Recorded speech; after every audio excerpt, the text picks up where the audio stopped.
Ahí está. Entonces, chicos, ahora sí, vamos a iniciar entonces, vamos a continuar con nuestro tema y nos toca nada más revisar el muestreo. Entonces, chicos, el muestreo, yo creo que ya todos conocemos más o menos lo que es una muestra. ¿Alguien, chicos, sabe qué es una muestra?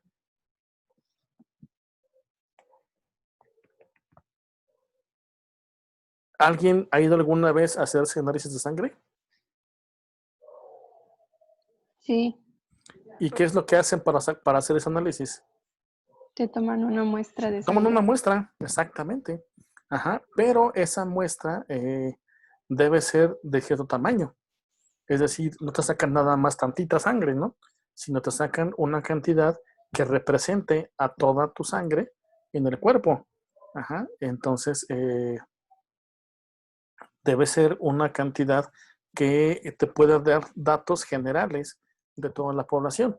En el caso del muestreo estadístico, tú vas a calcular también cuánta muestra necesitas de la población y la forma en la que vas a hacer la selección de esa muestra que necesitas de la población, ¿no? Entonces, existen dos métodos para hacer estos muestreos. Los muestreos no aleatorios y los muestreos aleatorios.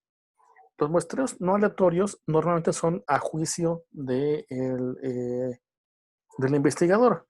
Ajá, y se refieren a que tú vas a seleccionar muestras de elementos que cumplan con unas condiciones que tú necesitas que tengan para poder hacer el estudio. Ajá. Y también vas a decidir de dónde vas a tomar tú las muestras y la cantidad de elementos de cada parte para tu muestra. Ajá. Y el aleatorio es simplemente al azar, yo voy a elegir tantas personas de toda la población. ¿Sale? Esa es la diferencia entre un muestreo probabilístico y un no probabilístico. Eh, ¿Cuál es el muestreo probabilístico? Forman parte de ese tipo de muestreo todos aquellos métodos para los cuales se puede calcular la probabilidad de extracción de cualquiera de las muestras. Supongamos que ustedes son un grupo de 15 personas y yo voy a elegir de ustedes 5 al azar. Entonces, como puede ser al azar cualquiera de los 15, entonces inicialmente cada uno de ustedes tendrá un quinceavo de probabilidades de ser elegido. Al tomar el primero para la muestra, entonces nada más quedan 14, pero la probabilidad sigue siendo la misma. Ahora todos tendrán un catorceavo de probabilidad de ser elegidos. Si saco otro o selecciono otro de ese grupo, entonces quedan 13 y la probabilidad será ahora para todos la misma, pero será un treceavo. Ajá, y entonces estamos haciendo un muestreo probabilístico, dado que la probabilidad de extracción siempre va a ser la misma para todos. Uh-huh. Este conjunto de técnicas de muestreo es el más aconsejable, aunque en ocasiones no es posible optar por él. Ajá. ¿Cuándo no? Cuando vas a utilizar tu juicio o tu conveniencia para seleccionar elementos para la muestra. En este caso se habla de muestras probabilísticas, pues no es en rigor correcto hablar de muestras representativas, dado que al no conocer las características de la población no es posible tener certeza de que hayas conseguido esa característica. Si tú decides o tú necesitas que tu muestra tenga ciertas características, entonces si eliges puramente al azar, puede ser que uno de los que elijas no contenga eso que tú pides, esas características que tú pides, y entonces puede ser que no te sirva. Entonces, en cuyo caso habrá que desechar la muestra o desechar nada más a este elemento de la muestra y seleccionar a otro. Pero mientras sea siempre probabilístico, siempre tendrás ese riesgo de poder tomar un elemento que no te funcione. En cuyo caso, mejor entonces habrá que optar por el muestreo no aleatorio y tú mismo elegir entonces quiénes sí te sirven y quiénes no para tu muestra. Y aquí tenemos también sin reposición de elementos o con reposición de elementos. Es decir, una vez que selecciones el elemento que forma parte de la muestra, no es reemplazado. Es decir, si tú ya elegiste la muestra y uno no te funciona, entonces puedes retirarlo de la muestra, pero entonces puedes elegir si hay reposición de otro elemento para la muestra o vas a dejarlo ya sin ese elemento en la muestra, ¿no? Eso es cuando sí repones el elemento que sacas o cuando ya no lo vas a reponer. Ahora, tenemos algunas técnicas de muestreo. El muestreo estratificado, que consiste en dividir a la población de estudio en grupos o clases que se suponen que sean homogéneos con respecto a alguna característica que es la que tú vas a tener como principal para tu estudio. Ajá, entonces, supongamos, por ejemplo, que tú de una muestra de 100 personas, tú vas a decir, yo necesito nada más que sean mujeres y que tengan peso menor a 60 kilos. Entonces, toda la población se va a dividir en dos partes, los que sí cumplen con la condición y los que no la cumplen. Ajá. O a lo mejor tú dices, yo quiero por separado personas que sean mayores de edad y las personas que no tengan enfermedades degenerativas. Entonces, tú vas a seleccionar ahí o vas a hacer dos grupos de personas que cumplen con características y de las cuales vas a tomar tú apenas la muestra. Ajá. Entonces, ya que seleccionaste esa o ya hiciste esa división de la misma población, entonces ahora sí podrás ya elegir la muestra, ¿no? No siempre, muchachos, se aplica una sola técnica de muestreo.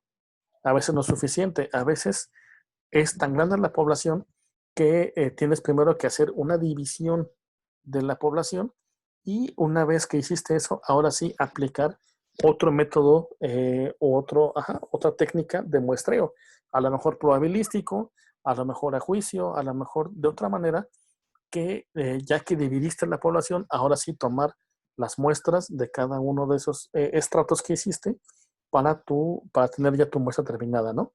Pero entonces aplicarías primero una técnica para hacer la división y otra para ya hacer la selección de la muestra, ¿no? Y esta muestra, en estos casos, puede ser que tú fijes una cierta proporción del estrato para que cooperen para tu muestra o una asignación que tú establezcas cuántos quieres sacar de esta muestra. Supongamos que de la población de Morelos, tú divides a la población en estratos y tú dices, bueno, Cuernavaca, como es el que más tiene población de todo Morelos, entonces de ese voy a obtener nada más el 5%. Porque como son muchos, ese porcentaje de por sí me va a dar muchos para la muestra. Pero, por ejemplo, a lo mejor de Taltizapán, a lo mejor de allá son menos personas y a lo mejor de ahí sí requiero un 20%, porque como son pocos, 20% ya me representa más o menos una cantidad importante de gente. Y entonces tú vas estableciendo proporciones de cuánto te va a dar cada uno de los estratos para tu muestra. O si tú vas decidiendo ya en forma óptima cuántos quieres. Yo quiero tantos de este estrato, tantos de este, tantos de este. Ajá, pero ya según tu conveniencia o lo que tú decidas puedes hacer, ¿no? Aquí viene un ejemplo. Supongamos que realizamos un estudio sobre la población de estudiantes de una universidad, en el que a través de una muestra de 10 de ellos queremos obtener información sobre el uso del lápiz labial. En la primera aproximación, lo que procede es hacer un muestreo aleatorio simple, pero en su lugar podemos reflexionar sobre el hecho de que el comportamiento de la población con respecto a este carácter no es homogéneo. Y atendiendo a él, podemos dividir la población en dos estratos, en hombres y mujeres.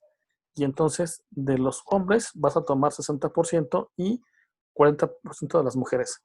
De modo que se repartan proporcionalmente ambos grupos en el total de muestras. Y entonces te quedaría 6 hombres y 4 mujeres. Y esto sería asignarlo proporcionalmente. Pero, ¿qué tanto te serviría para tu estudio, dado que son lápiz labial? Entonces, toda esta parte de hombres tal vez no te funcione, porque los hombres no utilizamos el lápiz labial. Bueno, o por lo menos la mayoría, ¿no? Habrá quienes sí, pero ya son casos aparte, ¿no? Pero vamos, normalmente los hombres no usamos lápiz labial, ¿no? Entonces no te va a servir esta asignación de muestra porque te convendría mejor agarrar más mujeres que hombres. Ajá. 9 mujeres y un hombre. Ajá, eso sería lo ideal, dado que las mujeres son las que más utilizan el lápiz labial, ¿no? Y esa sería entonces una asignación óptima, es decir, lo que te conviene, no los porcentajes, porque no te va a representar la muestra. Tendrás que desecharla porque no te va a servir. Tendrás que hacerla de manera óptima dependiendo el tema que estés investigando. Y también podemos utilizar un muestreo sistemático, es un muestreo probabilístico, pero que sigue cierta norma. Ajá. Se utiliza cuando el universo o población es de gran tamaño o ha de extenderse con el tiempo. Primero hay que indicar, más bien, perdón, hay que identificar las unidades y relacionarlas con el calendario, cuando se pueda, ¿no? Luego hay que calcular una constante que se denomina coeficiente de elevación y que será dado por esta K. Y va a ser la división de n mayúscula entre n minúscula, donde n mayúscula es el tamaño del universo y n el tamaño de la muestra. Es decir, tú tienes, por ejemplo, 100 personas, es la población, y yo quiero muestras de 10 personas. Entonces, n minúscula será 10. Y aquí tenemos un ejemplo. Se elige un individuo al azar y a partir de él, a intervalo constante, se eligen los demás. Si, por ejemplo, tenemos una población formada por 100 elementos y queremos extraer una muestra de 25 elementos, entonces divides 100 entre 25 y eso te va a dar 4. Entonces eliges el primero al azar y a partir de ahí te vas 4 en 4. Supongamos que elegimos el primero, que va a ser el número 3. Entonces el número 3 es el primero de la muestra y luego 4 a partir de él sacamos otro, 4 a partir de él sacamos otro, 4 a partir de él sacamos otro y nos vamos de 4 en 4 hasta que busquemos o ya tengamos nuestra muestra de 25 personas.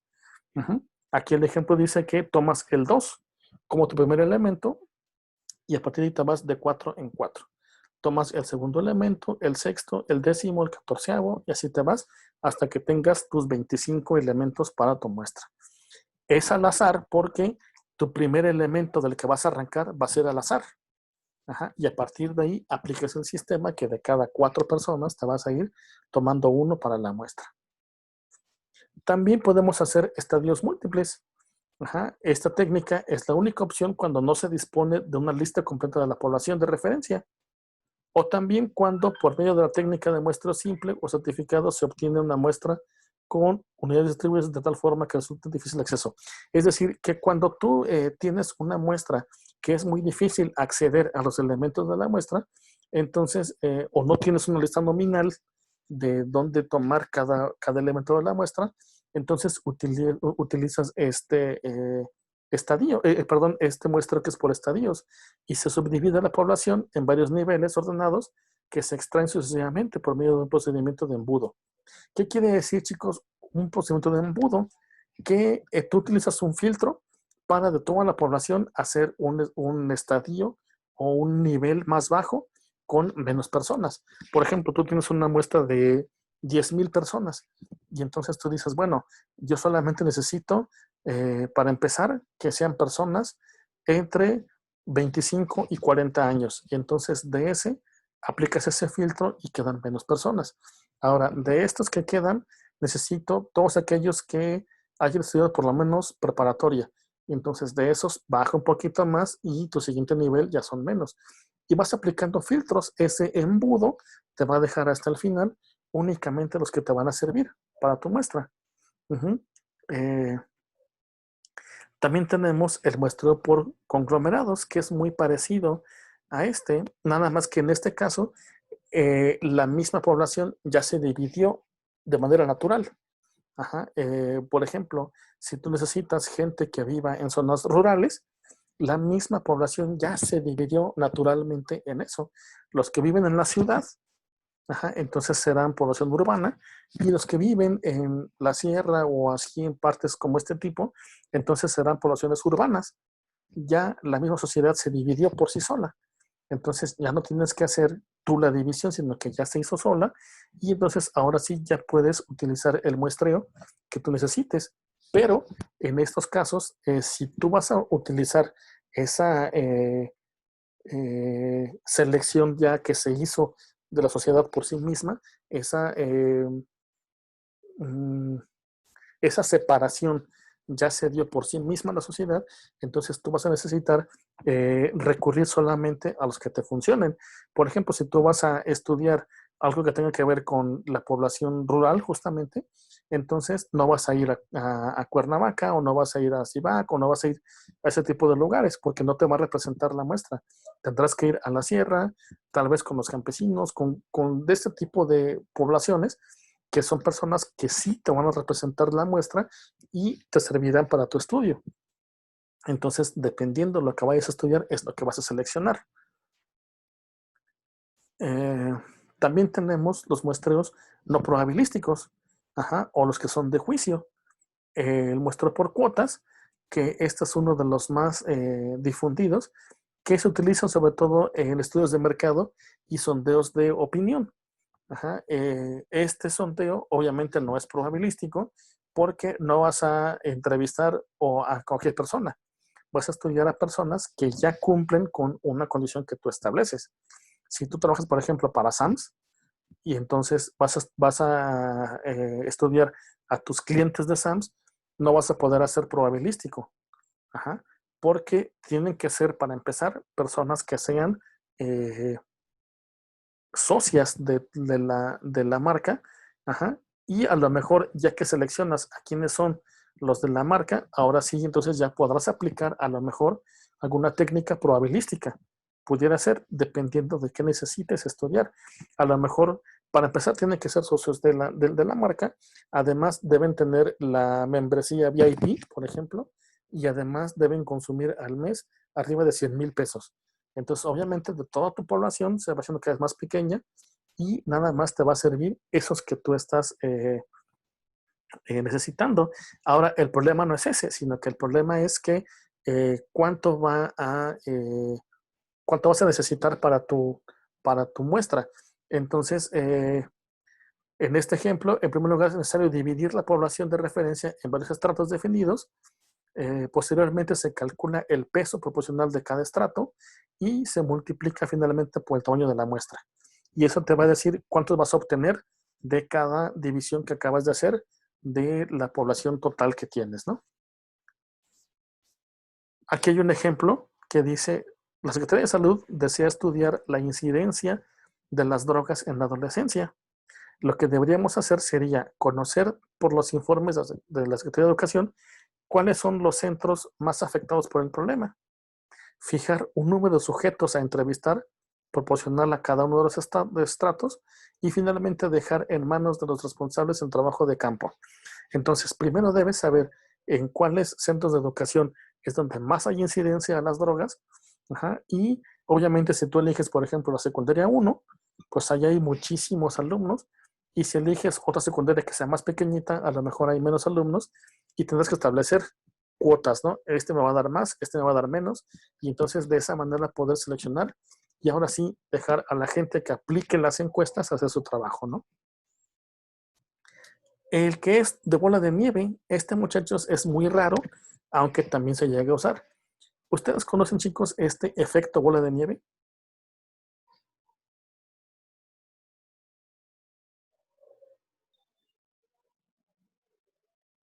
¿Alguien ha visto las caricaturas y ha visto ese efecto bola de nieve? No, ¿No? creo En que las no. caricaturas a veces sale que se hace una bolita de nieve y se deja ir por una colina. Entonces, conforme va avanzando, la nieve se va haciendo más grande. Conforme va cayendo sobre la pendiente, se va haciendo más grande. De manera que cuando llega hasta el final, ya se es una bola muy grande. Este muestreo funciona para cuando las poblaciones no son muy accesibles, indicado para estudios de poblaciones clandestinas, minoritarias o muy dispersas.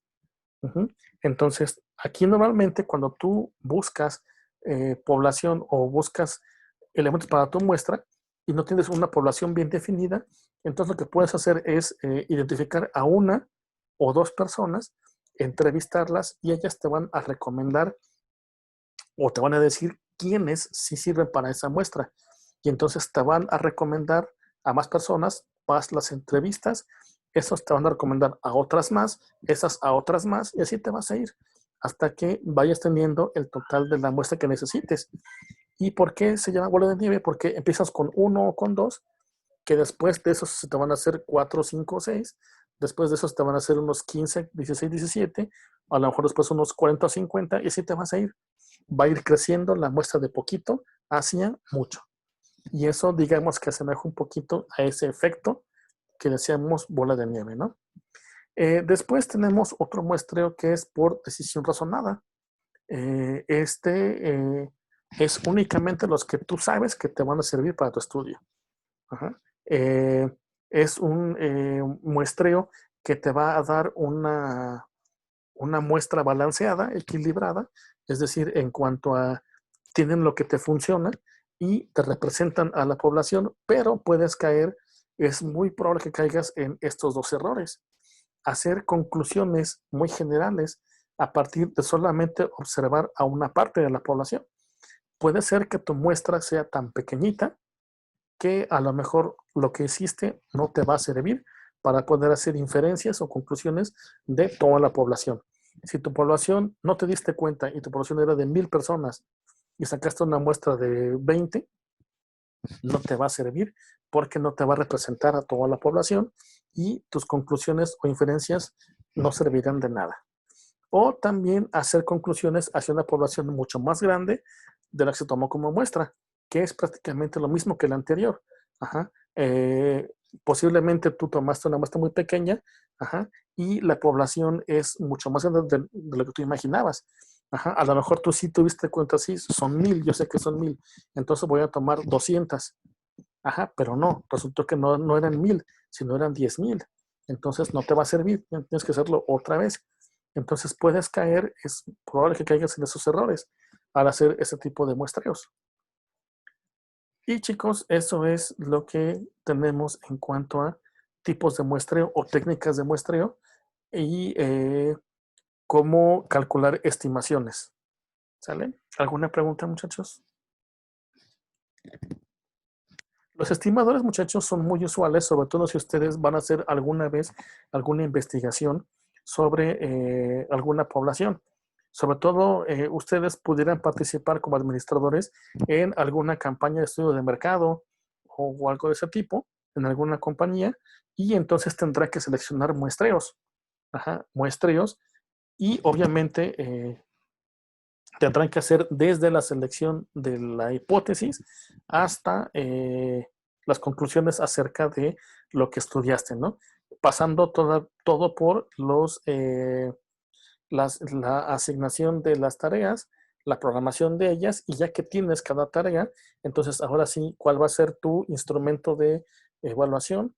Tu instrumento para recabar la información, la organización, el análisis, toda la parte estadística que vimos ahorita para que puedas concluir ahora sí con tus intervalos de confianza, hacer tus estimaciones y decidir si o no se acepta lo que tú estás programando, ¿no?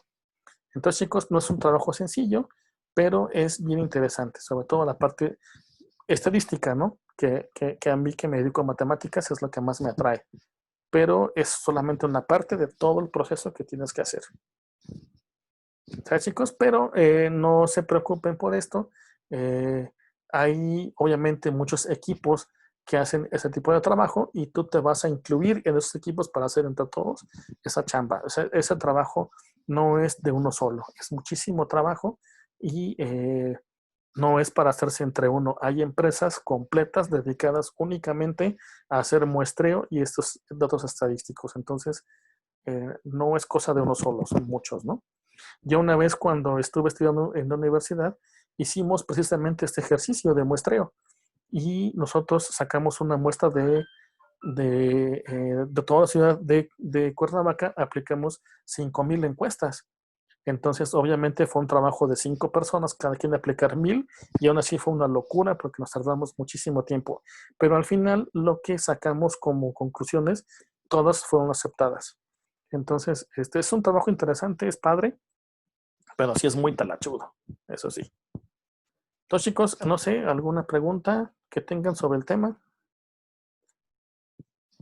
Entonces, chicos, nuevamente para los que llegaron tarde, Alexis, eh, les decía a sus compañeros que no se va a hacer la actividad que viene junto con esta presentación de este tema. Les voy a mandar la guía final porque el examen es creo que la semana que entra. Entonces, nada más para que se dediquen a contestar la guía, a estudiarla, y la guía sí me la van a mandar. ¿Sale? Recuerden que cuenta para calificación de final, ¿no? De la materia. Entonces, para no entretenerlos con tareas, nada más no hagan la actividad, nada más la guía y me la envían. ¿Hasta qué día tenemos para entregarla? La semana que entra, no importa el día. Yo entrego Entonces calificaciones. el mapa mental ya no, No, ya sería no. la guía. Nada más la guía. Ok. Y tienen toda la semana siguiente. Yo entrego calificaciones, creo que hasta el fin de semana o la semana que entra.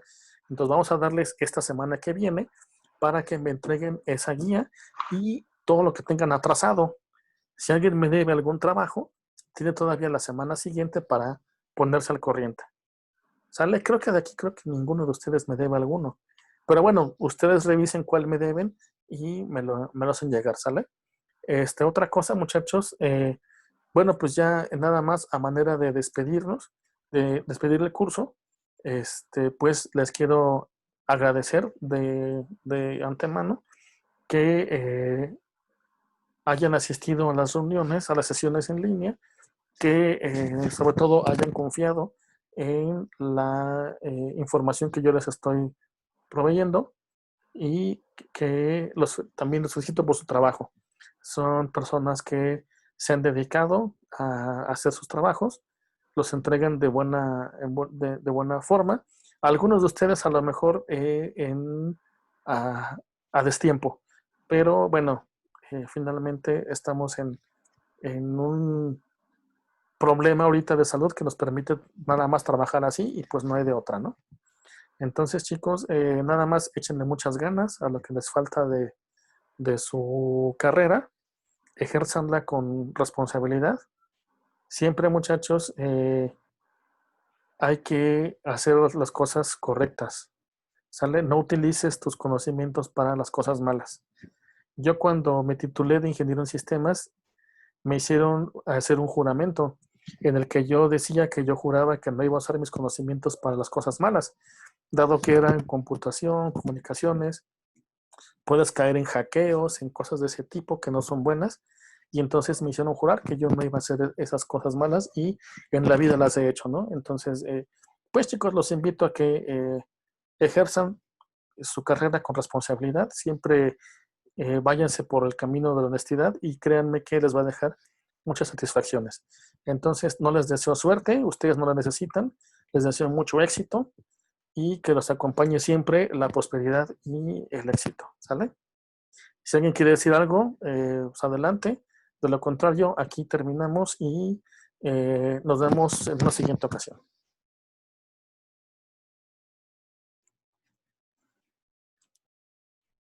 Gracias. ¿Alguien? Ajá, dígame. Gracias, profesor. No hay de qué, muchachos. Gracias a ustedes. Muchas gracias. Entonces, chicos, si no hay más, entonces aquí dejamos la reunión. Y recuerden que voy a subir los videos de la explicación para si ustedes necesitan revisarlos, lo pueden hacer, ¿sale? Entonces me despido, nos vemos en otra ocasión. Cuídense mucho y les mando un fuerte abrazo, ¿sale? Bye, bye, chicos. Gracias, Hasta luego. luego. Hasta luego, chicos. Hasta pronto.